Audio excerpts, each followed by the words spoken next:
মাত্র এক বাটি আটা দিয়ে বানিয়ে ফেললাম এতগুলা রসালো মুচমুচে পাক্কন পিঠা। বিশ্বাস করা যায়?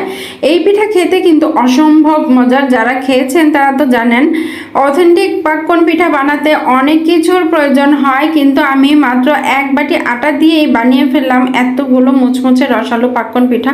তো চলুন মূল রেসিপিতে চলে যাই। এখানে আমি পরিমাণ মতো কড়াইয়ে পানি দিয়ে, স্বাদ মতো লবণ এবং 1 চামচ সয়াবিন তেল দিয়ে পানিটা যখন বলক উঠে গেছে তখন আমি এখানে দিয়ে দিলাম 1 বাটি আটা। এখন আমি এটাকে সেদ্ধ করে নিব, যেইভাবে রুটি বানানোর জন্য আটাটা সেদ্ধ করে নেওয়া হয়। তারপর ভালো করে মথে নিব। আর এখানে আমি শিরা তৈরি করব, তো আমি চিনিটা আগে দিয়েছি যাতে একটু ক্যারামেল হয়ে যায়। ক্যারামেল হলে চিনির কালারটা একটু সুন্দর লাগে। গুড়ের পিঠাটা খেতে খুবই ভালো লাগে, কালারটা সুন্দর হয়। তো আমার কাছে এখন গুড় ছিল না, এই জন্য আমি চিনিটা একটু ক্যারামেল করে নিলাম। দেখুন কত সুন্দর একটা শিরা তৈরি হয়ে গেল। এখন আমি এই আটাটা, সেদ্ধ আটাটা একটু সুন্দর করে ময়ান করে নিলাম। এই পাতলা করে, খুব বেশি পাতলা না, রুটির চেয়ে একটু ভারী করে মানে একটা রুটি বানিয়ে নিতে হবে। তারপর এভাবে কেটে কেটে সুই দিয়ে সুন্দর করে যেভাবে খুশি ডিজাইন করে নিতে হবে। তো আমি যেভাবে পারছি সেভাবেই করছি।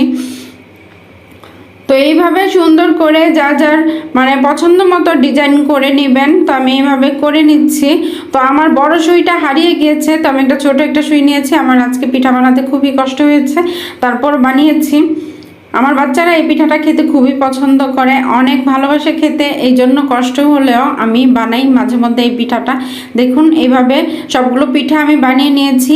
এক বাটি আটা দিয়ে কতগুলো পিঠা হয়েছে। তো এখন আমি ভাজার জন্য চলে এসেছি কড়াইতে। পর্যাপ্ত পরিমাণে, খুব বেশি করেই মানে তেল দিতে হবে। পিঠাটা একদম ডুবো তেলে ভাজতে হবে সুন্দর করে। সব মানে পরিমাণ মতো পিঠা দিয়ে আমি ভেজে নিচ্ছি। খুব বেশি পিঠা দিলে কিন্তু ভেঙে যাবে নাড়াচাড়া করার সময়। খুব বেশি পিঠা দেওয়ার দরকার নেই। একদম ব্রাউন কালার করে সুন্দর করে ভেজে নিতে হবে। আঁচটা কিন্তু মিডিয়াম থাকবে। মিডিয়াম আঁচে কিন্তু পিঠা ভাজলে পিঠাটা মুচমুচে হয়। আর যদি আপনি অল্প আঁচে ভাজেন তাহলে পিঠাটা শক্ত হয়ে যাবে, খেতে ভালো লাগবে না। মিডিয়াম আঁচে এরকম করে ভেজে নিতে হবে। নেড়েচেড়ে সুন্দর করে নেড়েচেড়ে দিতে হবে যাতে সব দিকে সমানভাবে ভাজা হয়, তাহলেই কিন্তু খেতে খুবই ভালো লাগবে।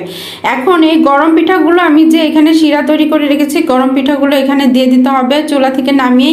তারপর একটু নেড়েচেড়ে 1 মিনিট নেড়েচেড়ে উঠিয়ে নিতে হবে, তাহলেই কিন্তু হয়ে গেল এই পিঠা। পিঠা বানানো কিন্তু খুব বেশি কষ্টের না, আর খেতে কিন্তু অনেক মজা। আপনি যে আটা দিয়ে তৈরি করেছেন এই পিঠাটা খেলে বুঝতেই পারবেন না, মনে হবে যে পাকন পিঠা। যেভাবে ডিম, ডাল